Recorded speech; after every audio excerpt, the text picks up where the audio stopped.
Good morning, everyone. Is audio video clear for all? So audio and video is clear for all. So first of all, I welcome you all in this wonderful session in which we'll be discussing about different career opportunities which are available for an engineer after graduation. So first of all, I'll be congratulating you all that you are attending this session. Reason being, when we were studying, जब हम study कर रहे थे, this opportunity was not available with us. ये opportunity हमारे पास available नहीं थी कि हमें कोई गाइड कर पाए कि कौन सा कैरियर ऑप्शन हमें चूज करना चाहिए या कौन सी स्ट्रीम हमें चूज करनी चाहिए ग्रेजुएशन के लिए. और इनफैक्ट ऐसा ही होता है सबके साथ. Most of the students face the same problem. So it is not the case. ऐसा बिल्कुल नहीं है कि इंडिया में टैलेंट नहीं है इंजीनियर्स के अंदर या अपॉर्चुनिटीज अवेलेबल नहीं है. There are several opportunities available, but still most of us, mostly जो इंजीनियर्स हैं वो सेटिस्फाइड नहीं होते हैं अपने वर्क प्रोफाइल से या जो कैरियर पाथ वो चूज करते हैं. रीजन क्या है इसका? The reason for this is कि उनको जो गाइडेंस का लैक होता है in the starting of their career, वो आगे जाके उनके कैरियर के अंदर हिंड्रेंस क्रिएट करता है. It means what happens in India. India में होता क्या है, जो भी कैरियर हम चूज करते हैं, whatever career we choose, या तो अपने फ्रेंड्स के गाइडेंस के बिहाफ पे करते हैं कि मेरे फ्रेंड ने ये कैरियर अपॉर्चुनिटी चूज करी है तो मैं भी इसी अपॉर्चुनिटी के अंदर अपना कैरियर बनाऊंगा. या सोशल प्रेशर होता है अपने पेरेंट्स के बोलने से कि पेरेंट्स बोलते हैं कि आपके लिए मेडिकल सही है तो हम मेडिकल कर लेते हैं, इंजीनियरिंग सही है तो हम इंजीनियरिंग कर लेते हैं, कॉमर्स है तो कॉमर्स कर लेते हैं. तो जैसा फैमिली बैकग्राउंड होता है उसके हिसाब से हम अपना कैरियर पाथ चूज कर लेते हैं. एंड किसी हद तक ये बात सही भी है. क्यों बात सही है? रीजन बीइंग, जिस एज में हमें ये डिसाइड करना होता है कि हमें कौन सा कैरियर चूज करना चाहिए, वहां पे इतनी अंडरस्टैंडिंग या मेच्योरिटी नहीं होती हमारे पास. So we are totally dependent either on friends, either on our society और अवर फैमिली, या जो भी हम सुनते हैं आसपास या जो भी ट्रेंड चल रहा होता है, whatever trend is there, हम उसी ट्रेंड को फॉलो करने लग जाते हैं. उस ट्रेंड को फॉलो करने के बाद जब 2-3 साल निकल जाते हैं तब रियलाइज होता है कि जो हमने चूज किया था वो तो हमारे लिए है ही नहीं. तो जैसे आई एम होपिंग कि सारे लोग इंजीनियर्स हैं यहाँ पे जो सेशन को देख रहे हैं, उनके साथ भी ऐसा हुआ होगा. उन्होंने अगर इंजीनियरिंग चूज करी होगी तो बहुत कम ऐसे लोग होंगे जिनका सही में पैशन होगा कि उनको एक्सेल करना है इंजीनियरिंग के अंदर. या तो उन्होंने इंजीनियरिंग चूज करी होगी क्योंकि ट्रेंड में, because it is in trend, या घर में इंजीनियर्स होंगे या रिलेटिव इंजीनियर्स होंगे, या उनके फ्रेंड्स ने बोला होगा कि इंजीनियरिंग एक हॉट ऑप्शन है तो उसको हम चूज कर लेते हैं. So because of that you land up in engineering, जिसकी वजह से आप लैंड अप कर जाते हो इंजीनियरिंग कोर्स के अंदर. Now once you are in this engineering course, चाहे कैसे भी आए हो आप यहाँ पे, अब वो गलती हमें आगे नहीं करनी. उस गलती को सुधारने के लिए ये सेशन रखा हुआ है कि हमारे पास कौन कौन से ऑप्शंस अवेलेबल हैं आफ्टर ग्रेजुएशन. कि एक बार जब आप इंजीनियरिंग कर लेते हो, इसके बाद अब हम ऐसी कौन सी अपॉर्चुनिटी को चूज करें जिससे आगे जाके हमें प्रॉब्लम फेस नहीं करनी पड़े, या कभी भी अनसेटिस्फेक्शन नहीं आए हमारे वर्क प्रोफाइल के साथ. So in order to decide a career, जब भी हम कैरियर डिसाइड करेंगे, हम हमेशा 3 बातों का ध्यान रखेंगे. We'll always take care of 3 parameters, 3 factors in our mind while deciding our career. मैं सेशन को बहुत ही इनफॉर्मल रखूंगा. I'll be keeping the session very informal. You can post your doubts also in the comment box. We'll try to discuss your problems कि जो problems है आपकी उसको हम कैसे rectify कर सकते हैं, या कैसे मैं आपको help कर सकता हूँ सही कैरियर पाथ चूज करने के अंदर. So whenever a career after engineering is to be decided, not only after engineering, since I am an engineer, we are talking to the engineers, so engineering की बात कर रहा हूँ यहाँ पे. आपको 3 पैरामीटर्स को ध्यान में रखना है. You have to ask yourself these 3 parameters. आपको अपने आप से ये 3 बातें पूछनी है कि जब भी मैं कैरियर को चूज करूंगा, whether I am satisfied in that or not, क्या मैं उसमें सेटिस्फाई होगा या नहीं होगा. तो job satisfaction, will be the first criteria. ये सबसे पहला क्राइटेरिया होगा किसी भी जॉब को या कैरियर पाथ को चूज करने से पहले, कि क्या वो मेरे पसंद की चीज है या नहीं है। अगर वो आपके पसंद की चीज नहीं हुई, ट्रस्ट मी, 1 साल, 2 साल, 3 साल, 5 साल, 10 साल बाद आपका मन उठ जाएगा उससे, और उसके बाद आप सिर्फ काम कर रहे होगे क्योंकि और कोई ऑप्शन नहीं होगा, because no other options will be available with you. आप मजबूरी में काम कर रहे होगे, और ultimately it leads to reduction in your productivity. Satisfaction नहीं मिलेगी आपको, इररिस्पेक्टिव कितनी भी सैलरी मिल रही हो, इररिस्पेक्टिव कितनी भी ग्रोथ हो रही हो उसके अंदर। सो सबसे और प्राइम क्राइटेरिया ये है कि आप वही काम चूज करोगे जिसमें आपका इंटरेस्ट है। जरूरी नहीं है वो इंजीनियरिंग हो। अभी भी अब आपको लगता है कि इंजीनियरिंग में मजा नहीं आ रहा या आगे मैं इसमें एक्सेल नहीं कर सकता हूँ, तो यू कैन ड्रॉप ऑफ। आप वो कैरियर पाथ चूज कर सकते हो जिसमें आपको सेटिस्फेक्शन मिलती हो या जिसमें आपका इंटरेस्ट हो, in which you have the interest. The second of the parameter which we consider while deciding a job is what is our salary. In fact आप लोगों के दिमाग में ये आता होगा कि प्लेसमेंट के बाद कितना पैकेज मिलेगा हमें, या हम ऐसी चीज सेलेक्ट करें जिसमें पैकेज ज्यादा हो। तो अगेन इट इज अंडरस्टैंडेबल कि आपकी एज में ये प्राइम फैक्टर बनता है। जिस एज में हम हैं अभी, आप इंजीनियरिंग कर रहे हो, तो आपके दिमाग में ये चीज आती है कि कौन सी कंपनी में पैकेज ज्यादा है, मैं उसी कंपनी के लिए अप्लाई करूंगा। In this age it is fine, आप ये चीज सोच सकते हो, पर इन लॉन्ग रन ये भी बैक सीट ले लेती है। It also takes the back seat. ये प्राइम क्राइटेरिया नहीं होता किसी भी कैरियर अपॉर्चुनिटी को चूज करने के लिए। And next factor which we consider is growth, कि उस ऑप्शन के अंदर, उस अपॉर्चुनिटी के अंदर, उस कैरियर पाथ के अंदर मेरी ग्रोथ कितनी होगी। तो ये तीन चीजें मिलकर डिसाइड करती हैं कि कौन सा कैरियर पाथ, कौन सी अपॉर्चुनिटी मैं सेलेक्ट करूंगा अपने लिए। ये चीज आपको अपने आप से पूछनी है। आफ्टर दिस सेशन, 1 आवर का सेशन है, इसके बाद आपको कम से कम 1 हफ्ता इन्वेस्ट करना पड़ेगा खुद के ऊपर, ये डिसाइड करने के लिए कि which of the career path is best suited for you. जितने भी ऑप्शंस मैं आपको बताऊंगा, इसमें से कौन सा ऑप्शन सबसे सही है आपके लिए प्रेजेंट सिचुएशन के हिसाब से, as per the present situation. So if I talk about the job satisfaction, you'll be able to work, you'll be able to excel in your field only if you are satisfied doing that. If I'm able to work 15 hours a day, अगर मैं आज भी 10 साल इस industry में रहने के बाद भी 15 घंटे दिन के काम कर रहा हूँ, इसका रीजन बस ये है कि it gives me job satisfaction, कि वो सेटिस्फेक्शन मिलती है मुझे। I am taking this session not for the first time, multiple number of times I am taking this session, पर हर बार जब मैं सेशन लेता हूँ सेम एनर्जी रहती है। क्यों? It gives me satisfaction.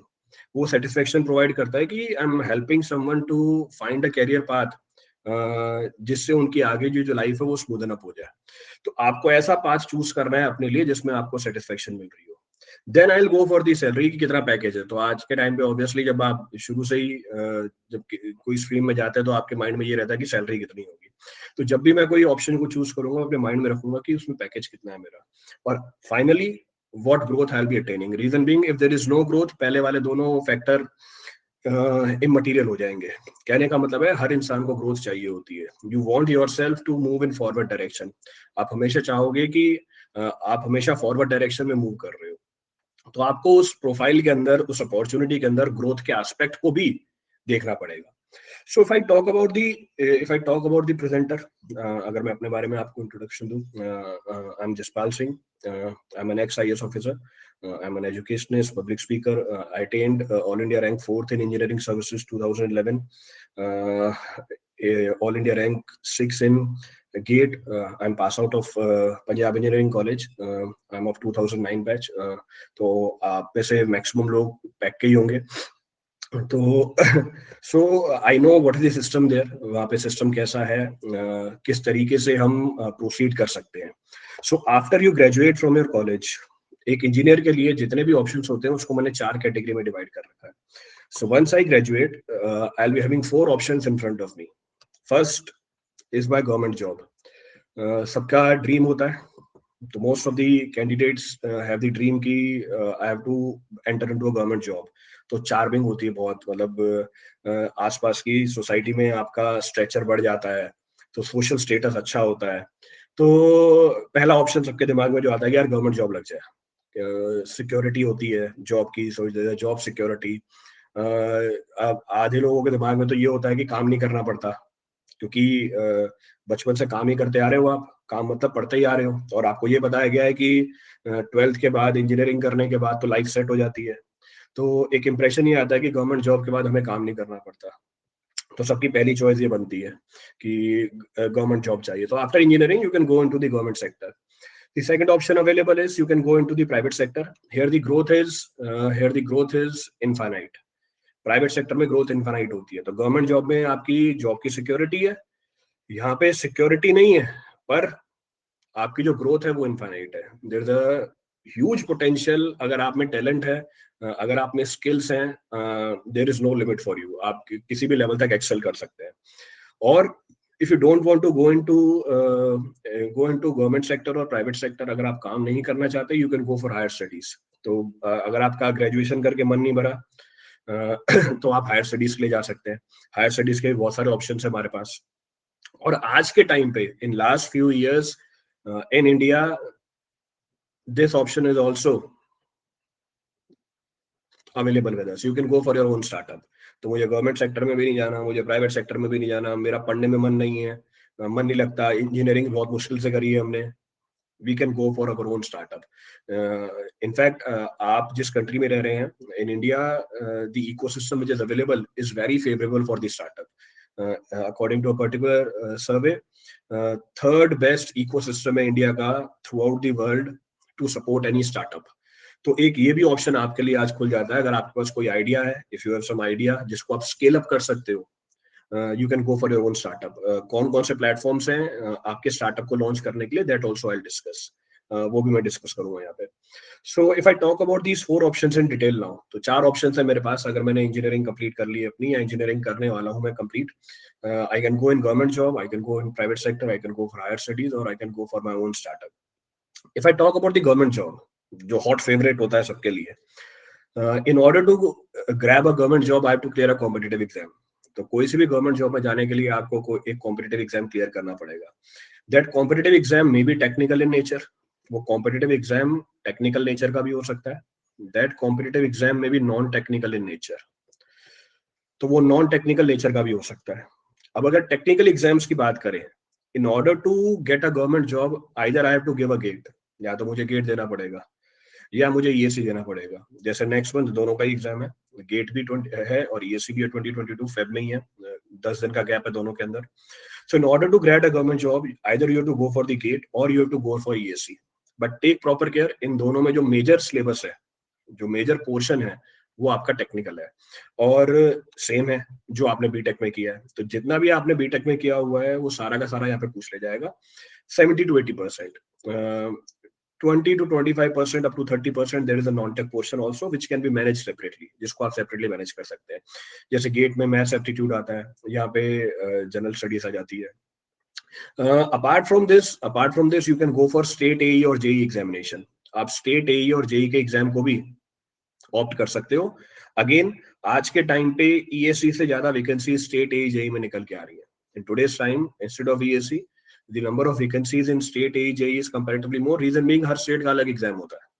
और अगर सेंट्रल इंडिया के जितने भी स्टेट्स आप देखोगे, इसमें सारे लोग एलिजिबल होते हैं बैठने के लिए। So if you are from a particular state, you are still eligible to give an exam of some other state of central India. Central India की बात करूं, जैसे हरियाणा हो गया, उत्तराखंड हो गया, यूपी हो गया, राजस्थान हो गया, देन छत्तीसगढ़ हो गया, बिहार हो गया, यहाँ पे सारे कैंडिडेट्स एलिजिबल हैं एग्जाम देने के लिए। एमपी हो गया, तो इन स्टेट्स के अंदर वैकेंसीज निकलती रहती हैं। तो आपके पास खूब वैकेंसीज होंगी स्टेट एजेई के अंदर in order to enter into a government job. तो ये तो हमारी टेक्निकल प्रोफाइल हो गई। इन जनरल बात करूं, यहाँ पे नंबर ऑफ सीट्स कम होती हैं। तो in general number of seats are less, but competition is also less, क्योंकि the seats are only for engineers. तो अगर मैं बात करूं ईएससी की, 200 से लेकर 250 के बीच में सीट्स आती हैं, 200 to 250 seats are there, and the number of candidates appearing for these seats is 1 to 1.5 lakh। तो 1 से लेकर 1.5 लाख लोग ये वाला एग्जाम दे रहे होते हैं। पर अगर आपको टेक्निकल फील्ड में नहीं जाना है, if you have to go in some non technical field, you have civil services for you, you have SSC for you, you have IBPS, यानी बैंकिंग सेक्टर में भी जा सकते हो आप। ये ओपन होती है हर एक ग्रेजुएट के लिए। यहाँ पे नंबर ऑफ सीट्स ज्यादा होती हैं। जैसे if I talk about civil services, here number of seats vary from 700 to 1000, but the competition is also very stiff. तो अगर मैं देखूं ईएससी और सीएससी को कंपेयर करूं, the number of seats in CSE are approximately 4 to 5 times more.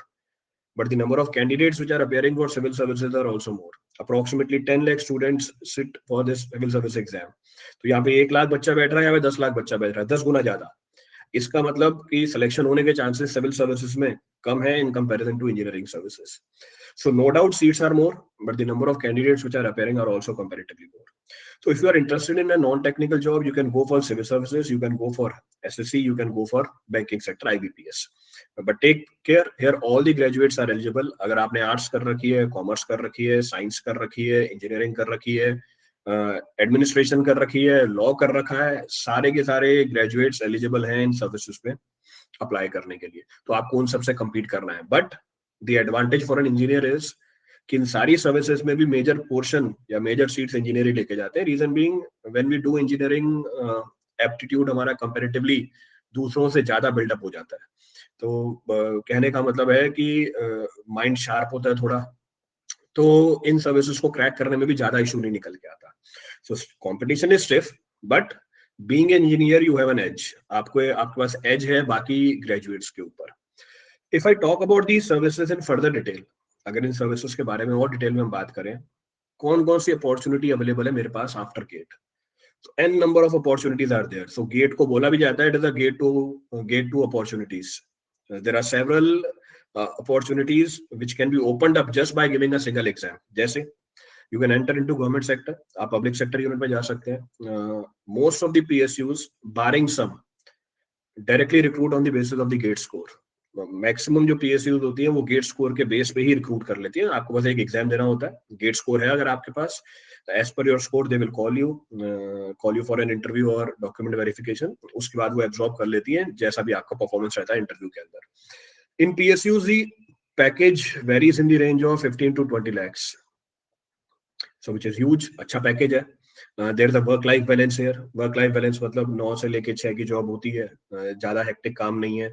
थोड़ा touch government sector का भी आता है, थोड़ा टच प्राइवेट सेक्टर का भी आता है. तो जिन लोगों को, जो लोग कॉम्पिटिटिव हैं, जो लोग सिर्फ बैठना नहीं चाहते, they want to do something, for them PSU is best. कि आपके पास काम भी होगा पर एक्स्ट्रा बर्डन नहीं होगा, टाइम भी मिलेगा आपके पास बाकी कामों के लिए. So there is a work life balance in PSUs. But drawback क्या है इसका? ड्रॉबैक ये है कि अभी जो गवर्नमेंट की पॉलिसीज आ रही हैं डिसइन्वेस्टमेंट की, तो वैकेंसीज कम होती जा रही हैं इसके अंदर. तो जैसे जैसे प्राइवेटाइज होती जा रही है PSUs, the number of vacancies are reducing over a period of time. तो कंपटीशन बहुत स्टिफ होता जा रहा है इनके अंदर. तो अगर आप गेट के थ्रू पीएसयू में जाना चाहते हो, the safe rank in today's time is under 100. तो अगर आप अंडर 100 रैंक लेके आते हो तो कॉल आ जाती है किसी ना किसी पीएसयू से. हाउएवर कितनी पीएसयूज गेट के थ्रू रिक्रूट करेंगे ये फिक्स नहीं है, या कितनी वैकेंसीज आएंगी ये भी फिक्स नहीं है. It is also not fix. After GATE you can go for higher studies, MTech और एमएस. एमटेक के लिए कौन कौन से कॉलेजेस अभी बता दूंगा, एमएस के लिए कौन कौन से कॉलेजेस हैं that I will discuss. MS you can do from IIT also, but there is no major difference in doing MTech or MS from IIT. It is almost same. If you want to go for MS, it's better to go out of India. तो आप कहीं बाहर की university से MS कीजिए. After GATE you can enter into research field. आप research field में enter कर सकते हैं. आप डुअल डिग्री प्रोग्राम कर सकते हैं MTech प्लस PhD का. You can enter into the education industry. GATE देने के बाद अगर आपका स्कोर अच्छा है, it means if you have a command over the technical knowledge, you can go enter into the education industry. और you can go for central और government और स्टेट गवर्नमेंट जॉब्स. बहुत सारी सेंट्रल और स्टेट गवर्नमेंट जॉब्स होती हैं जो directly get के बेसिस पे ही रिक्रूट कर लेती हैं. जैसे एग्जांपल डीटीए, वो गेट के स्कोर पे एब्जॉर्ब कर लेती है और अपना सेपरेट एग्जाम कंडक्ट नहीं कराती है. हाउएवर अगर आप सेकंड ईयर थर्ड ईयर में हैं, चांसेस हैं कि गेट को एग्जिट एग्जाम बना दिया जाए. तो जैसे आपका एंट्री एग्जाम होता है, you must have given IIT, you must have given AIEEE, you must have given the entrance exam of a particular college. तो जैसे किसी भी इंजीनियरिंग कॉलेज में एडमिशन लेने के लिए एग्जाम है, अब वहां से बाहर आने के लिए भी एग्जाम होने लग जाएगा आगे फ्यूचर में, विच इज गेट. इसका मतलब मैंडेटरी हो जाएगी. सो बीइंग एन इंजीनियर आपको ये तो एब्जॉर्ब कर ही लेना है कि गेट तो देना ही देना है आपको. You have to give the GATE. Reason being ये एज देगा आपको बाकी कैंडिडेट से. It will give you the edge. जैसे मैंने बताया, there are several options available. बहुत सारे ऑप्शंस खुल जाएंगे आपके लिए अगर आपने गेट में अच्छा स्कोर कर लिया. मोरओवर अगर आप इन ऑप्शंस को चूज नहीं भी करते हैं, the GATE score will indicate that what is the command over your technical knowledge. वो indicate करता है कि कैंडिडेट की कमांड क्या है टेक्निकल नॉलेज के ऊपर. So you should prepare for GATE, you should sit for a GATE examination. इसका स्कोर वैलिड भी 2 साल के लिए होता है, तो 2 साल में आपके लिए सारे ऑप्शंस खुले रहते हैं. So it's advisable that you should go for GATE examination. Now, if I see the opportunities which are available after engineering services, this is the dream job of an every engineer. In India, this is the highest entry level job for an engineer. एक engineer के लिए जो highest entry level job हो सकती है, it is through engineering services. Through engineering services, all the central government agencies recruit directly. तो ESE का exam देने के बाद यूपीएससी आपको रेकमेंड कर देता है दैट यू आर फिट, कि आप फिट हो किसी भी सेंट्रल गवर्नमेंट की सर्विस के लिए. अब डिपार्टमेंट बहुत सारे हैं इसके अंदर, डिपार्टमेंट चेंज भी होते रहते हैं, डिपार्टमेंट के अंदर सीट भी चेंज होती रहती है, पर ये एग्जाम हर साल कंडक्ट होता है. हर साल 200 से लेकर 250 के बीच में सीटें आती ही आती है. कौन कौन से डिपार्टमेंट है? We have central engineering services, we have central power engineering services, we have Indian army. किसी को अगर डिफेंस में जाना है, you can go in MES military engineering services, you can go for BRO, you can go for Indian Naval Armament Services, Central Mechanical and Electrical Engineering Services, Indian Telecommunication Services. इसमें Indian सर्वे services भी आती हैं, then इसमें postal service भी included है. तो जितने भी सेंट्रल गवर्नमेंट के डिपार्टमेंट है वो सारे के सारे इंक्लूडेड है इसके अंदर, as and when they recruit on the basis of their requirement. Railways अब ESE के थ्रू रिक्रूट नहीं करता है. Railways does not recruit through ESE. आज से 2 साल पहले तक रिक्रूट करता था, रेलवे को इसमें से हटा दिया गया और उसका सेपरेटली एक डिपार्टमेंट बना दिया IRMS, जिसके अभी तक कोई नोटिफिकेशन नहीं आई है. So railways is being removed from engineering services. Now railways no more absorb the graduates, engineers through engineering services. तो वो इंजीनियरिंग सर्विसेज के बिहाफ पे रिक्रूट नहीं करता. और मेरे ख्याल से ये जानकारी सबको होगी कि 2 साल पहले ही रेलवेज को यहाँ से हटा दिया गया. Now if I talk about SSC, ये तीसरा ऑप्शन था मेरे पास. This was the third option. So opportunities after GATE I have discussed, opportunities after ESE I have discussed. In ESE the package will be comparatively less than that of PSU. तो in central government departments में जो package होगा आपके PSU से कम होगा, but the authority which will be available with you will be comparatively more. आपके पास अथॉरिटी ज्यादा मिलेगी, पर्क्स और ज्यादा मिल जाएंगी. Moreover the social stature of these services is much more than that of PSU. So it depends upon your convenience. The exposure which you will get will be comparatively more in these services. जो exposure आपको मिलेगा वो comparatively ज़्यादा होगा in central services के अंदर.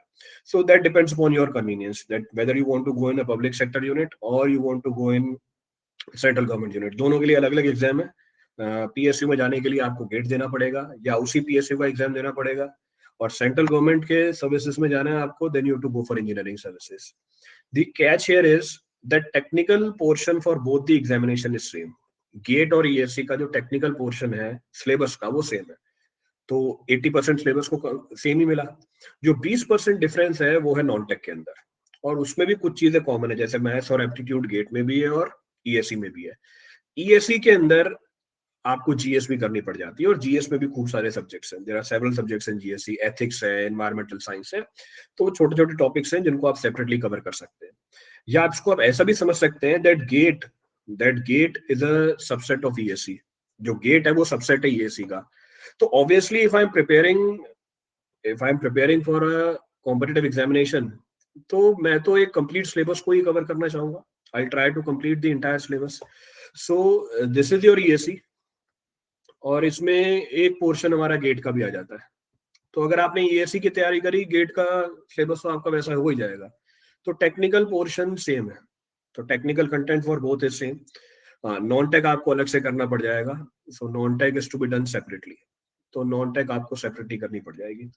यहाँ पे जो नॉन टेक है वो ESE में भी कवर हो जाती है, that is also covered in ESE. तो मैं गेट के लिए आप मैथ्स करोगे, एप्टीट्यूड करोगे, वो इंजीनियरिंग सर्विसेज में भी आती है.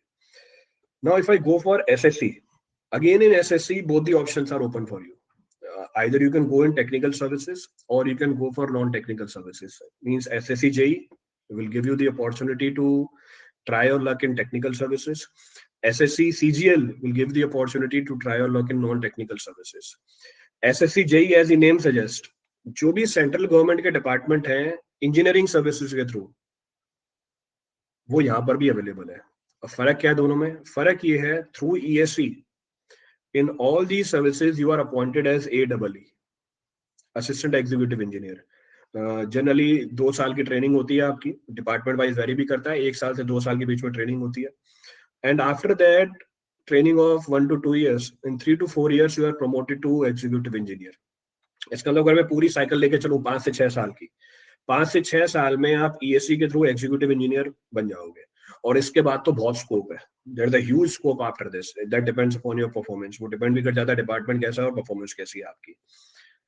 उन्हीं डिपार्टमेंट्स में जिनमें आप एग्जीक्यूटिव इंजीनियर बन रहे हो विद इन 5 years, AEE की पोस्ट आपने एक्वायर करी, उसके बाद आप एग्जीक्यूटिव इंजीनियर बन रहे हो, उन्हीं डिपार्टमेंट में अगर आप SSC के थ्रू जाते हो, you are appointed as JEE।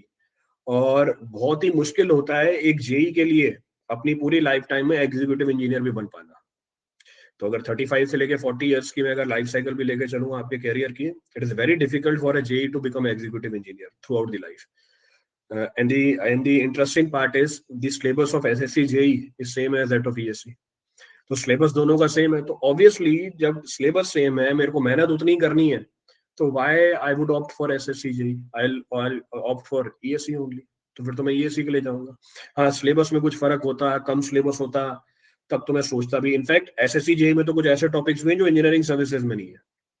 In SSC JEE there are certain topics which are not in engineering services, so it means the effort is same, the input is same, but the post which you'll be getting is having huge difference.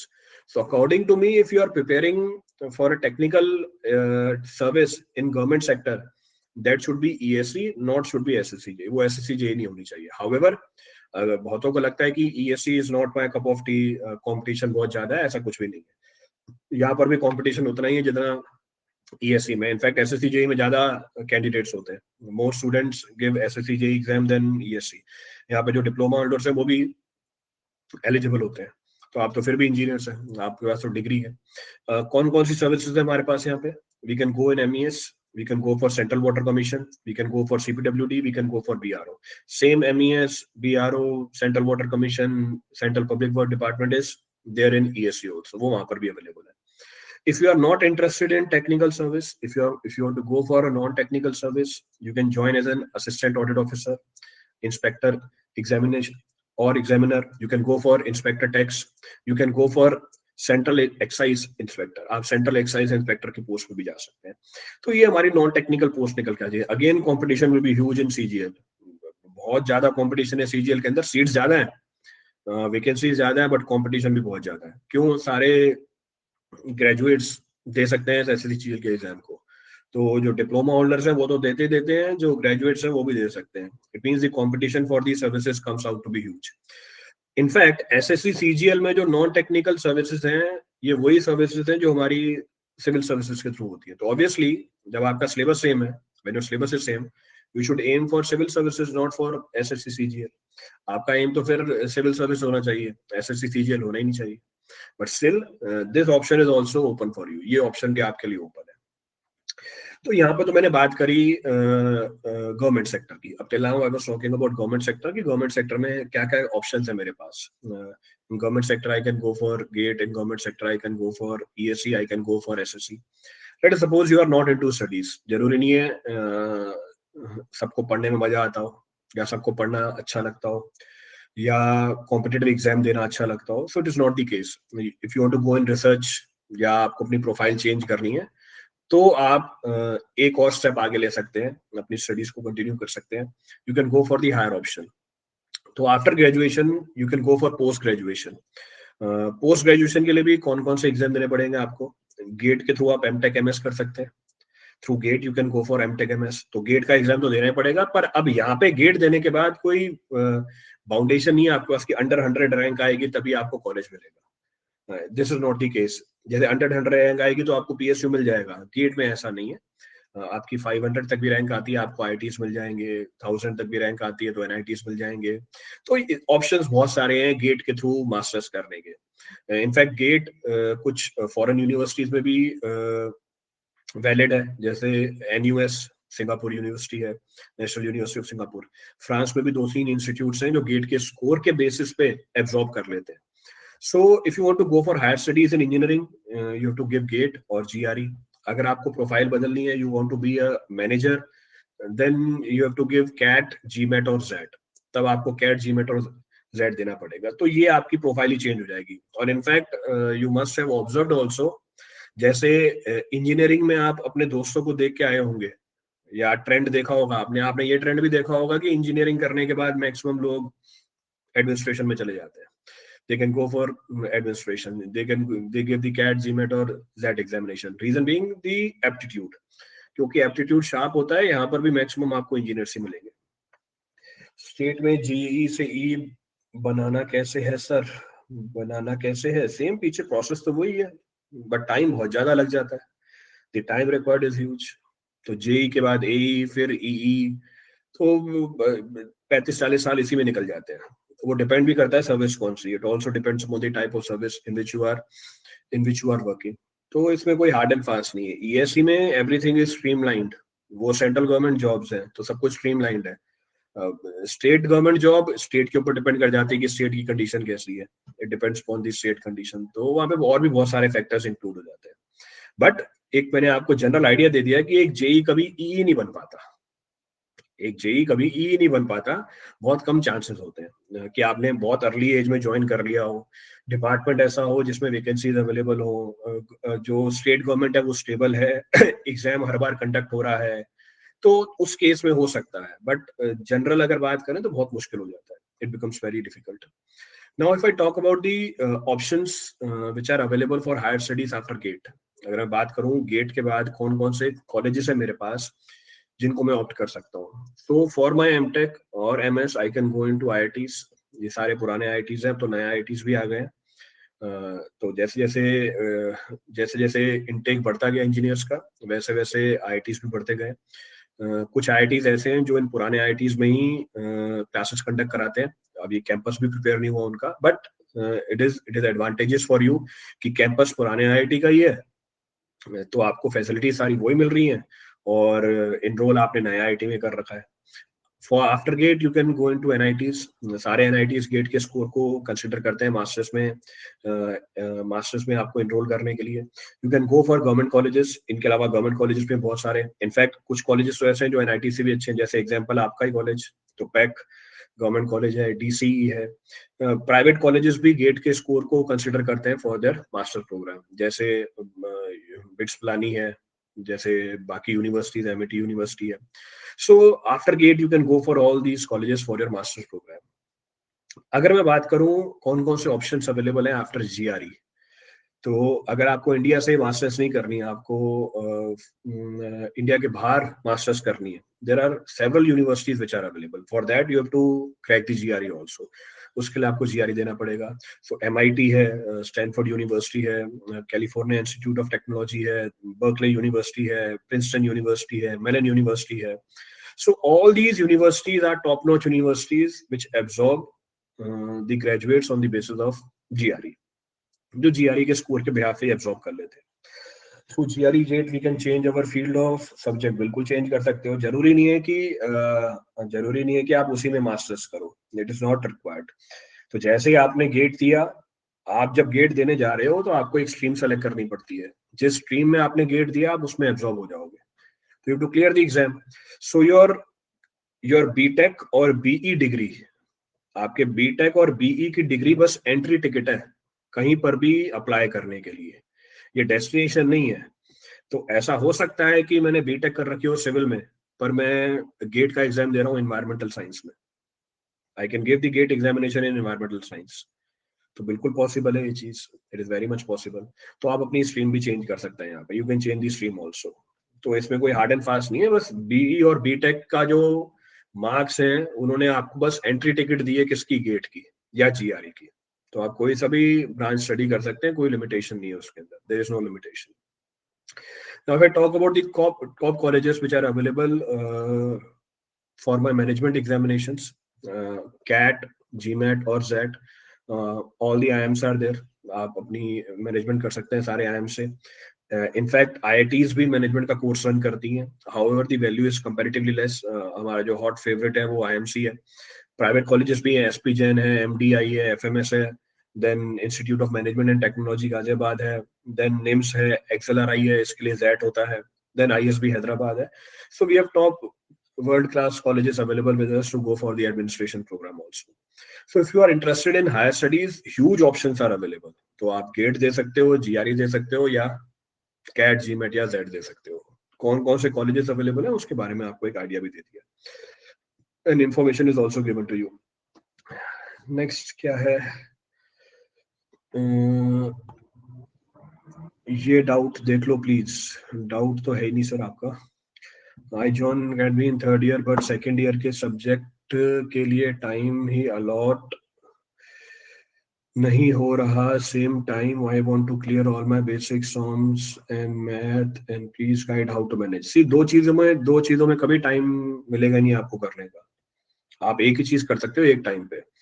तो आप बोल रहे हो कि आप third year में हैं और सेकंड ईयर के टॉपिक्स आप नहीं कर पाए हो, तो दोनों चीजें कर नहीं पाओगे. इसका सबसे अच्छा तरीका है, अगर आप अभी कॉलेज में हो, सेकंड ईयर में, थर्ड ईयर में, फोर्थ ईयर में, जो सब्जेक्ट्स आपके कॉलेज में चल रहे हैं उन्हीं सब्जेक्ट्स को आप कॉम्पिटिटिव एग्जाम के पॉइंट ऑफ व्यू से प्रिपेयर करो. So whatever subjects are there in your semester, prepare the subjects from your competitive examination point of view also, ताकि दोनों चीजें पैरेलली चलती रहे. आप कॉम्पिटिटिव एग्जाम के लिए दूसरा सब्जेक्ट उठा रहे हो, सेमेस्टर के लिए दूसरा सब्जेक्ट उठा रहे हो, अपने आप को बर्डन अप कर लोगे और अल्टीमेटली होगा कुछ भी नहीं. So we are not designed to take up such a load कि 4-5 सब्जेक्ट आप अपने कॉलेज के करो और 4-5 सब्जेक्ट आप कॉम्पिटिटिव एग्जाम के लेवल तक के कर लो. ऐसा प्रैक्टिकली पॉसिबल ही नहीं है. तो उसकी बेस्ट स्ट्रेटेजी यही होती है कि अगर आप सेकंड ईयर, थर्ड ईयर में हैं, सेकंड ईयर से ही आपका टेक्निकल पोर्शन स्टार्ट होता है, तो सेकंड ईयर में 2 सेमेस्टर हैं आपके. उन 2 सेमेस्टर में जो सब्जेक्ट्स हैं आपके, उन्हीं को आप प्रिपेयर करोगे कॉम्पिटिशन के लिए. थर्ड ईयर में जो 2 सेमेस्टर में आपके सब्जेक्ट्स हैं, उन्हीं को आप प्रिपेयर करोगे कॉम्पिटिटिव एग्जाम के लिए. बाय डूइंग सो, ऐसा करने से आपके दोनों सेमेस्टर्स की और कॉम्पिटिटिव एग्जामिनेशन की तैयारी एक साथ चल रही है. तो आप दोनों को पैरेलली लेके चलना चाहते हो, तो यही एक तरीका है टू रिड्यूस योर बर्डन, आपका बर्डन रिड्यूस करने के लिए. How to prepare for UPSC during electrical engineering और 4 years. Again yes, it depends. पहली चीज, आप ऑप्शन कौन सा लेते हो, व्हाट ऑप्शनल यू सेलेक्ट. मैं ये मान के चलता हूँ कि आपने इंजीनियरिंग ऑप्शनल ले लिया है. I am assuming you have not taken electrical engineering as a optional in CSE. तो आपकी इलेक्ट्रिकल इंजीनियरिंग तो चल ही रही है. 4 साल बोले आपने, 4 साल is a huge time frame which you have taken. 4 साल में तो 2 बार तैयारी कर सकते हो आप सिविल सर्विसेज की, 3 बार भी कर सकते हो. और कॉलेजों में कितना प्रेशर होता है वो मुझे भी पता है, और जिस कॉलेज से आप हो उसी कॉलेज से मैं भी पढ़ा हुआ हूँ. तो हार्डली 6 या 7 महीने की पढ़ाई होती है एक साल में, 2 सेमेस्टर मिला के. तो इसका मतलब बाकी में लेके चलूं 5 महीने अवेलेबल हैं या 6 महीने अवेलेबल हैं आपके पास एक साल में. तो अगर आप टाइम को प्रॉपरली मैनेज करो, in 1 year you can invest 5 to 6 months for the preparation of civil services. और 4 साल का टाइम फ्रेम लिया है आपने, it means huge time you have allotted for yourself. तो इसमें तो आप अच्छा स्कोर भी ला सकते हो. तो अगर आप फर्स्ट ईयर से ये चीज सोच रहे हो, तो अगर आप एक साल में 4 से 5 महीने भी निकाल पाते हो सिविल सर्विसेज के लिए, this is the apt time to crack civil services in a good rank. ESC के सिलेबस में फर्स्ट ईयर बीटेक का सिलेबस रहता है. ESC के सिलेबस में फर्स्ट ईयर बीटेक का सिलेबस नहीं रहता. तो फर्स्ट ईयर बीटेक में तो सारे कॉमन सब्जेक्ट्स ही हैं आपके. इंजीनियरिंग ड्राइंग होती है उसके अंदर, ESC के अंदर. तो engineering drawing is there, but जब आप 4 साल की इंजीनियरिंग करते हो, उसमें इंजीनियरिंग ड्राइंग तो हमें आई जाती है. इनफैक्ट फर्स्ट या सेकंड सेमेस्टर में होती भी इंजीनियरिंग ड्राइंग. तो एक ही सब्जेक्ट है. देन सर मैं असिस्टेंट इंजीनियर की पोस्ट पर हूँ इरिगेशन में, पर स्ट्रक्चर में पढ़ने के बाद IIT से इच्छा है कि PWD में वर्क करूं तो यूटिलाइज हो एमटेक वाला. कुछ यूटिलाइज नहीं होगा एमटेक वाला. तो गवर्नमेंट जॉब में एमटेक की कोई वैल्यू नहीं होती, कुछ यूटिलाइजेशन नहीं होगी वहां पे. There will be no utilization. तो ऐसा आप सोचते हो, ऐसा होगा कुछ भी नहीं. तो अगर यही आपका क्राइटेरिया है इरिगेशन डिपार्टमेंट से PWD में जाने का, तो ये क्राइटेरिया फुलफिल होगा नहीं आपका. So this should not be your criteria. तो आप इरिगेशन डिपार्टमेंट में काम करते रहो, PWD में ऐसा कुछ भी नहीं होगा जिसमें आपका एमटेक यूज हो जाए. Nothing of that will be used there. Most of the job is managerial job. एक और स्टूडेंट है आपका ये, उसका स्टेट में एक्सीएन के पोस्ट पर प्रमोशन हो जाएगा 22 में, और इसी साल उसका ईएससी भी काफी ज्यादा अच्छा हुआ है और सिलेक्शन होने की उम्मीद है। तो देखो इसी साल अगर वो एग्जीक्यूटिव इंजीनियर की पोस्ट पे प्रमोट हो रहा है स्टेट सर्विसेज के अंदर, और इसी साल वो ईएससी में जा रहा है, तो अगर वो प्रमोट हो रहा है ई के पोस्ट पे, तो मैं मान के चल रहा हूँ 3-4 साल उसने स्टेट सर्विसेज में भी इन्वेस्ट कर रखे हैं, and now he is promoted to executive engineer. तो आज के टाइम पे वो एग्जीक्यूटिव इंजीनियर बन गया है स्टेट में। पर वो अगर ईएससी में क्लियर होता है, क्लियर होने के बाद एग्जीक्यूटिव इंजीनियर बनने में मैंने आपको टाइम फ्रेम बताया 5 से 6 साल, तो इट्स बेटर कि वो यहीं पे कंटिन्यू करे। तो 5 से 6 साल बाद की कहानी बताई है आपको मैंने। अभी प्रेजेंटली आप एग्जीक्यूटिव इंजीनियर हो स्टेट के अंदर, so continue with that only, उसी को कंटिन्यू करवा। कोई भी कंपटीशन एग्जाम के लिए एसपीसी, बस मिनिमम पासिंग मार्क्स चाहिए आपको। तो किसी भी कॉम्पिटेटिव एग्जाम के लिए मिनिमम पासिंग मार्क्स चाहिए आपको, जो 60% 70% के आसपास होते हैं, और कोई एसजीपी आपकी मैटर नहीं करती है। क्या एमटेक के साथ साथ सीएससी की प्रिपरेशन पॉसिबल है? बिल्कुल पॉसिबल है। आप बीटेक एमटेक के साथ बिल्कुल कॉम्पिटेटिव एग्जाम की तैयारी कर सकते हैं। कोई इशू नहीं है इसके अंदर, there is no issue in this. ESC brief कर दो, pattern, number of exam etcetera. ESC brief कर दो। देखो ESC engineering services examination 3 stage में होती है। This is carried out in 3 stages. तो एक स्टूडेंट पूछ रहा है कि ईएससी को ब्रीफ कर दो। ईएससी 3 स्टेज एग्जामिनेशन है, प्री, मेंस एंड इंटरव्यू। तो पहले आपका प्री होगा। प्री में भी 2 एग्जाम होते हैं। So in pre examination there are 2 examination. ये ऑब्जेक्टिव एग्जाम होता है। एक होगा जीएस का, एक होगा टेक्निकल पोर्शन का। One will be of GS, one will be of technical portion. ये 200 मार्क्स का एग्जाम होता है, ये 300 मार्क्स का एग्जाम होता है। टेक्निकल आपका सारा बीटेक का सिलेबस होगा। जीएस में बहुत सारे सब्जेक्ट्स होते हैं, मैथ्स होता है, एप्टीट्यूड होता है, एथिक्स होता है, एनवायरमेंटल साइंस होती है, और भी 5-6 सब्जेक्ट्स और है। Once you clear the pre, then you are allowed to sit in mains. ये कन्वेंशनल एग्जाम होता है, जैसे आपके कॉलेजों में एग्जाम आते हैं सेमेस्टर के कन्वेंशनल, ये आपका मेंस एग्जाम है। मेंस एग्जाम प्योरली टेक्निकल है, इसमें भी 2 होते हैं, पेपर 1, पेपर 2। टेक्निकल यहाँ पे एक ही है, यहाँ पे 2 पेपर होते हैं। Here there were 2 papers. अगर आप मेंस भी क्लियर कर लेते हो, then they allow you to sit for interviews. इसके बाद आप इंटरव्यू में बैठ सकते हैं। जैसे भी इंटरव्यूज हैं, मेंस का रिजल्ट आ गया, अब इंटरव्यूज हैं ईएससी 2021 के, जो मॉक इंटरव्यूज हम कंडक्ट भी कर रहे हैं अभी। If you clear the interview, then UPSC will recommend you. Interview clear करने के बाद भी वो नहीं बोलते कि आपको जॉब मिल गई है। वो बस यूपीएससी क्या बोलता है कि इसने इंटरव्यू भी क्लियर कर लिया, अब हमारी तरफ से ये रेकमेंडेड है आप सभी के लिए। तो जो आपने प्रायोरिटी के हिसाब से पोस्ट भरी होगी और जैसी आपकी रैंक होगी, फिर इन सर्विसेज में एज पर दी रिक्वायरमेंट वो आपको कॉल लेटर भेजते हैं। अब वो कॉल लेटर भेजने से पहले आपका मेडिकल भी होता है यहाँ पे। So after interviews you have to go for medical, वो भी यूपीएससी कराती है। And once you are found medically fit, they recommend you for all these services. वो रेकमेंड कर देंगे आपको इन सर्विसेज के लिए। अब इन सर्विसेज के ऊपर डिपेंड करता है कि वो आपको रिक्रूट करें या नहीं करें। तो क्लियरिंग, इस चीज को भी मैं क्लियर कर देता हूँ, clearing engineering services does not guarantee you a job. वो गारंटी नहीं करेगा कि आपको जॉब मिलेगी मिलेगी। वो इन डिपार्टमेंट के ऊपर डिपेंड करता है कि वो आपको ज्वाइनिंग कब देंगे। वो ज्वाइनिंग हो सकता है 1 साल बाद भी आए, वो ज्वाइनिंग हो सकता है 5 महीने बाद भी आए, हो सकता है ज्वाइनिंग 10 दिन में आ जाए। वो इनकी रिक्वायरमेंट के ऊपर डिपेंड करता है। पर ऑन एन एवरेज सारे डिपार्टमेंट अगर उन्होंने नोटिफिकेशन में इच्छा जताई है रिक्रूटमेंट की, तो वो आपको एब्जॉर्ब कर ही लेते हैं। ऐसा कभी नहीं हुआ आज तक की हिस्ट्री में कि नोटिफिकेशन में तो किसी सर्विस ने बोला हो और बाद में उसने विड्रॉ कर दिया हो, एक्सेप्ट रेलवेज, जो भी 2 साल पहले हुआ था। तो वो तो गवर्नमेंट की पॉलिसी ऐसी थी जो चेंज हो गई। नहीं तो ऐसा कभी नहीं हुआ कि किसी सर्विस ने सीट्स देके उसको विड्रॉ कर दिया। तो ऐसा कभी नहीं होगा। आपको ऑफर लेटर आ ही जाता है, you will get the offer letter. तो ये बेसिक पूरी साइकिल होती है। मेंस का syllabus same BTech, for GATE, for engineering services, for state services, for SSC JE, for civil services optional, सबका सिलेबस सेम है।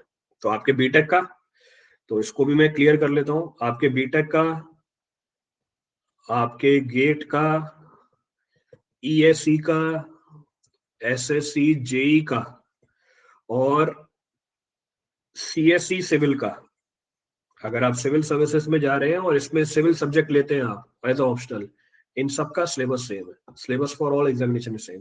तो अगर आपने बीटेक में ढंग से तैयारी कर ली, आपके लिए सारे एग्जाम खुल जाएंगे, all this exam will be open for you. In fact IFS के लिए भी, for IFS you are also eligible.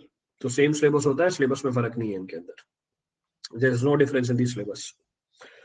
So this was something about government jobs and higher studies. Now if I talk about the private jobs, ऐसे बहुत सारे candidates होंगे जिनको ना higher studies करनी है, पढ़ने में कोई interest नहीं है, किसी government job में नहीं जाना, the only option available for them is to go for a private job. अभी private job आप ऑफ कैंपस भी ले सकते हैं, ऑन कैंपस भी रिक्रूट हो सकते हैं। अगर ऑन कैंपस रिक्रूट हो गए तो अच्छी बात है, वेल एंड फाइन। अगर आपको ऑफ कैंपस प्राइवेट जॉब में जाना है, देन फॉर यू आपके लिए चैलेंजेस और ज्यादा बढ़ जाएंगे। You have to build up your technical concepts. अब आपको ओपन मार्केट में compete करना है। अगर आप कैंपस में प्लेसमेंट में बैठ रहे हो तो कैंपस में जितने लोग हैं आपकी ब्रांच में, उन्हीं से compete कर रहे हो। पर जैसे ही आप ओपन मार्केट में चले गए, as you go for private jobs in open market, you have to compete for all the candidates throughout the country. तो आपके जो टेक्निकल कंसेप्ट बहुत ही स्ट्रॉन्ग होने चाहिए। अब आपकी सीजीपीए मैटर करती है, पीछे कोई भी एग्जाम देने के लिए सीजीपीए मैटर नहीं करती। अगर आपकी सीजीपीए 6 है, सीजीपीए 9.5 है, आप दोनों बराबर हो वहां पे एग्जाम के पॉइंट ऑफ व्यू से। पर अगर आप प्राइवेट जॉब में जाओगे, इन दोनों में बहुत डिफरेंस है। Obviously I will prefer a candidate having CGPA 9.5 instead of 6, क्योंकि एक इंडिकेटर है कि आपकी टेक्निकल नॉलेज कितनी स्ट्रॉन्ग है। Then to get a good private job you should have a strong social networking. तो अभी से आप सेकंड ईयर थर्ड ईयर में अपना सोशल नेटवर्क बनाना स्ट्रॉन्ग कर लो। बहुत सारे प्लेटफॉर्म्स हैं that I will discuss.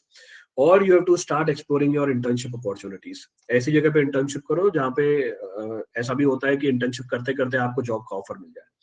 So in order to get a private job you have to sharpen up your technical concepts. यहाँ पर आपको अपना स्किल सेट भी बढ़ाना पड़ेगा, तो हो सकता है उसके लिए आपको अलग सॉफ्टवेयर करने पड़े। तो ये डिपेंड कर जाएगा आप कौन सी ब्रांच से हैं। सिविल के लिए अलग सॉफ्टवेयर होंगे, मैकेनिकल के लिए अलग होंगे, इलेक्ट्रिकल के लिए अलग होंगे, और सारी ब्रांचेस के लिए कॉमन सॉफ्टवेयर भी, जैसे डेटा साइंस कर सकते हो आप आज के टाइम पे, आर्टिफिशियल इंटेलिजेंस का कोर्स कर सकते हो आप। तो ये चीजें आपको दूसरों से अलग कर देंगी। So in order to search a private job, the task is comparatively difficult, but the platforms which are available are also huge. अब बहुत सारे प्लेटफॉर्म है मेरे पास। We can go for Enboard, we can go for CoCubes, AMCAT है, eLitmus है, First Naukri है, Mindtree है, LinkedIn है। These are several platforms which will help you to get an off-campus job. तो ये हमारी जानकारी निकल के आ गई प्राइवेट जॉब्स के लिए। This is the information regarding private jobs. Is CGPA of 8 considered good for what? किस चीज के लिए पूछ रहे हो 8 CGPA गुड है? If CGPA of 8 is there, आपकी 8 CGPA है, तो it is good for what? किस चीज के लिए गुड पूछ रहे हैं आप?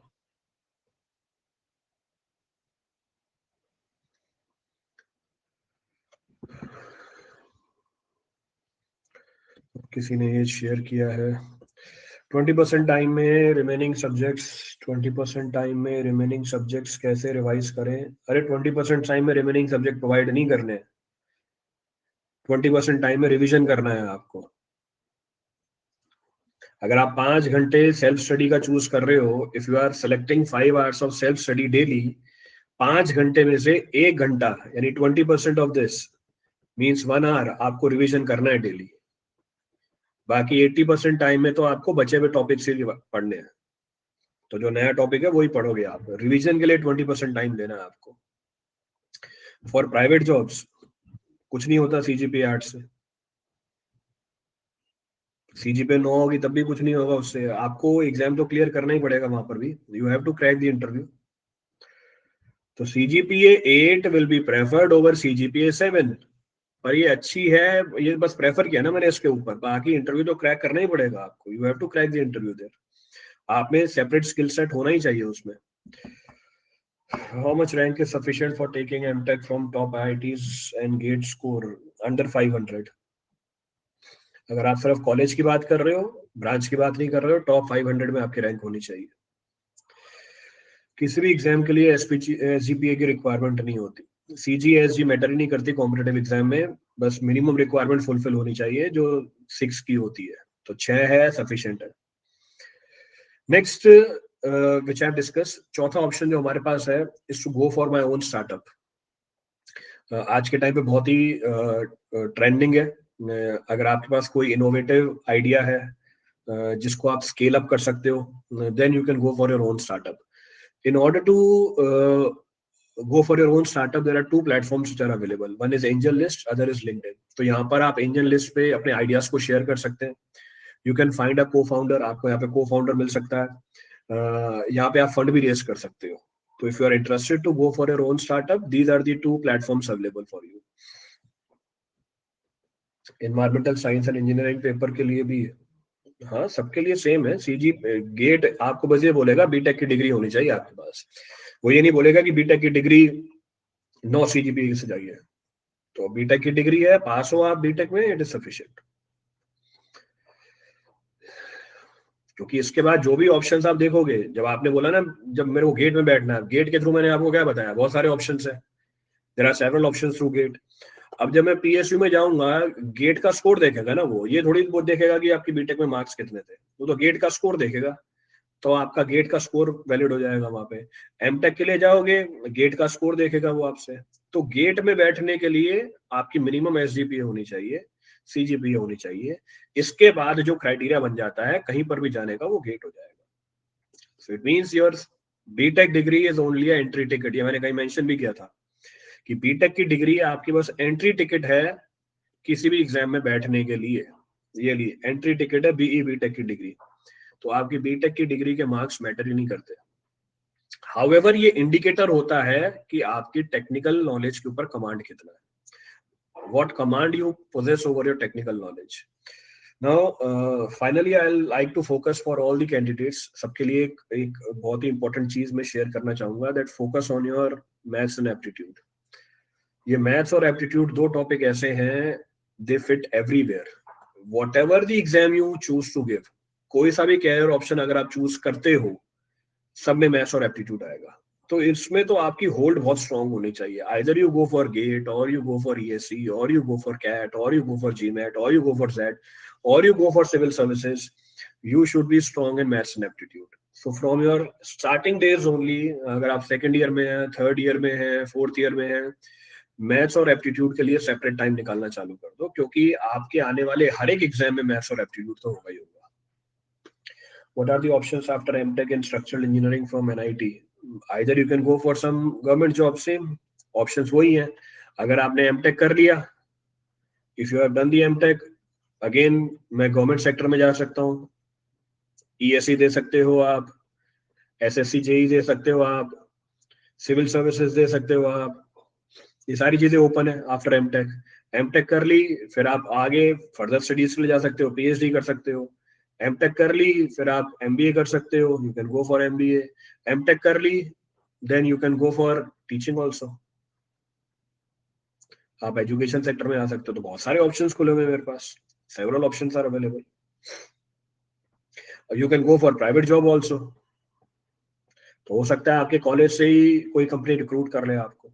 तो after doing MTech in structural engineering from NIT, all these options are available. You can go for a private job, you can go into teaching sector, you can go in government sector, you can go for further studies, you can do PhD, आप MBA कर सकते हैं. So there are several options available for you. How much rank is sufficient for GATE in environmental science to get PSU or top IIT?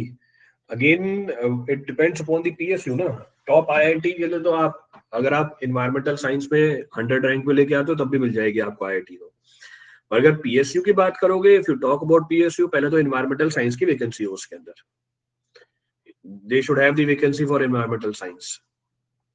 तो हर PSU में vacancy available नहीं होती है. तो इसलिए आपको अच्छा स्कोर ही करना पड़ेगा. अगर वैकेंसी निकलती भी है, बहुत लिमिटेड होंगी, it will be very limited. So you have to score good. और इन्वायरमेंटल साइंस अभी ऐड हुई है 2 साल पहले, 2 years back only it is being added. तो आपको अच्छा स्कोर करना पड़ेगा उसके अंदर. तो आप टारगेट लेके चलो टॉप 50 के अंदर. एकेडमिक्स अच्छे से पढ़ने से ईएससी हो सकता है अच्छी रैंक के साथ, मीनिंग एकेडमी के सब्सक्रिप्शन के बगैर? बिल्कुल हो सकता है. किसी ने नहीं बोला आप सब्सक्रिप्शन लो या कोचिंग लो कहीं पे. मैंने कहीं पर भी बोला? मेरा पूरा सेशन हो गया, 1 घंटा निकाल दिया, मैंने कहीं नहीं बोला कि आप कहीं से कोचिंग लो. मैंने खुद कोचिंग नहीं ली थी ईएससी करने के लिए कहीं पे. मैंने भी तो सेल्फ स्टडी से ईएससी क्रैक किया है, गेट क्रैक किया है. तो कोई कोचिंग की रिक्वायरमेंट नहीं है, कोई सब्सक्रिप्शन की रिक्वायरमेंट नहीं है, प्रोवाइडेड एक बार अपने आप से पूछो खुद कर पाओगे या नहीं कर पाओगे, whether you will be able to do it on your own or not. So it is not mandatory to go for any coaching for your competitive examination. Reason being, सारा बीटेक का सिलेबस ही तो है आपका. So if you have prepared well in your BTech, you will be able to crack every exam. Sir मैं second year में हूँ तो एक साथ गेट एंड ईएससी की प्रिपरेशन कर सकता हूँ. मैं also diploma holder. Manisha, just now I have discuss, ये देखो अभी लिखा हुआ है. अगर आप अपने बीटेक को प्रॉपरली प्रिपेयर करते हो, ये सारे एग्जाम का सिलेबस सेम है. तो आप तो गेट ईएससी बोल रहे हो, मैंने तो इतने सारे एग्जाम बोले हैं आपको.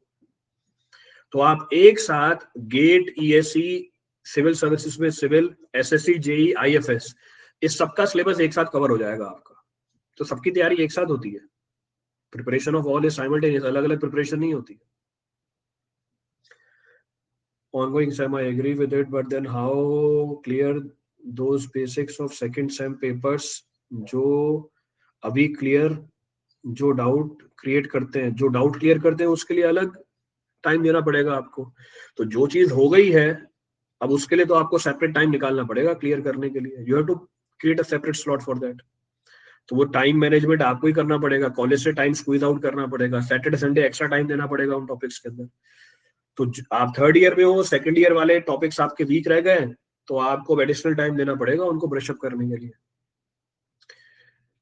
Then what is the difference between MTech and MTech research from IISc? Chirag, आपने जो सवाल पूछा है उसमें आपका जवाब लिखा हुआ है. If you are interested in research, अगर आप इंटरेस्टेड हो रिसर्च के अंदर, तो एमटेक रिसर्च फ्रॉम आईआईएससी कर सकते हो आप. It is totally a research oriented program है एमटेक ही, पर पूरा रिसर्च ओरिएंटेड प्रोग्राम है ये. जबकि नॉर्मल एमटेक में रिसर्च ओरिएंटेशन का जो मैग्नीट्यूड होता है वो कम हो जाता है. तो इसके बाद बहुत ज्यादा चांसेस बढ़ जाते हैं आप अपनी रिसर्च को फर्दर कैरी आउट करो, आप पीएचडी करो. तो if you are interested in research, then only go for MTech research program. How to recognize that I should go for placement through coding or I should prepare for competitive exam ASAP in my career? Again, either you should know it, या तो आपको खुद ही पता होना चाहिए. अभी discuss किया मैंने कि आपको पता होना चाहिए. पहला पॉइंट ही मेरा ये था डिस्कशन का आज, कि आप खुद अपने आप से पूछोगे ना कि मैं इस चीज के लिए बनाऊं या नहीं बनाऊं, whether I will be satisfied doing that और नॉट. मैंने आपको प्रोज एंड कॉन्स बता दिए सबके, कि आपको उससे सेटिस्फेक्शन मिलेगी या नहीं मिलेगी. आपको मैंने पैकेजेस का आइडिया दे दिया है. तो आप आईटी सेक्टर में जा रहे हो. आईटी सेक्टर कौन सी आईटी सेक्टर है? बहुत बड़ी आईटी सेक्टर है. तो जिस भी कंपनी को आप टारगेट कर रहे हो उसका एवरेज पैकेज पता होगा आपको. ग्रोथ मैंने बता दिया आईटी में बहुत ज्यादा होती है. So if you are satisfied doing that job, go for that. भूल जाओ गवर्नमेंट सेक्टर को. Sir what is the entrance exam for PhD to get IISc and IITs? GATE के थ्रू डायरेक्टली पीएचडी में एडमिशन ले सकते हो आप, या आफ्टर एमटेक हर आईआईटी का अलग से एग्जाम होता है, अलग से ये नोटिफिकेशन निकालते हैं. सो अगर आप डुअल डिग्री कर रहे हो, एमटेक प्लस पीएचडी गेट, नहीं तो एमटेक करने के बाद हर आईआईटी पीएचडी के लिए नोटिफिकेशन निकालती है, और वो भी एक साल में 2 बार निकलता है.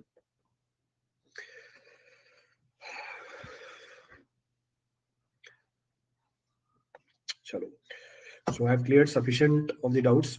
So I think I have cleared most of your queries. Still, if you have further queries, you can message me on any platform. Almost सारे platforms पे available हूँ, social media platforms पे, Telegram, Instagram, Messenger, आप वहाँ पे message कर सकते हैं. या I readily take these sessions. Almost 2 या 3 दिन में ऐसा एक सेशन हो ही जाता है, तो आप उन सेशंस को ज्वाइन कर सकते हैं अपने डाउट को क्लियर करने के लिए. देन क्या है नेक्स्ट. प्रतीक, आपका डाउट नहीं दिखा है मुझे.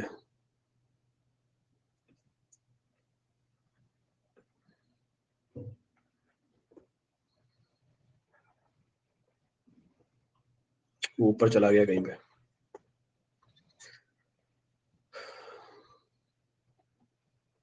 चलिए,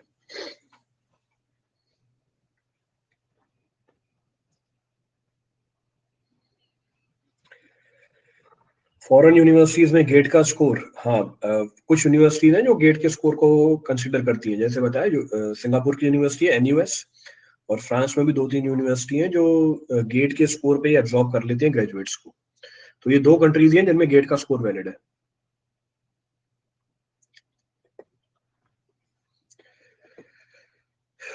चलिए, so thank you everyone.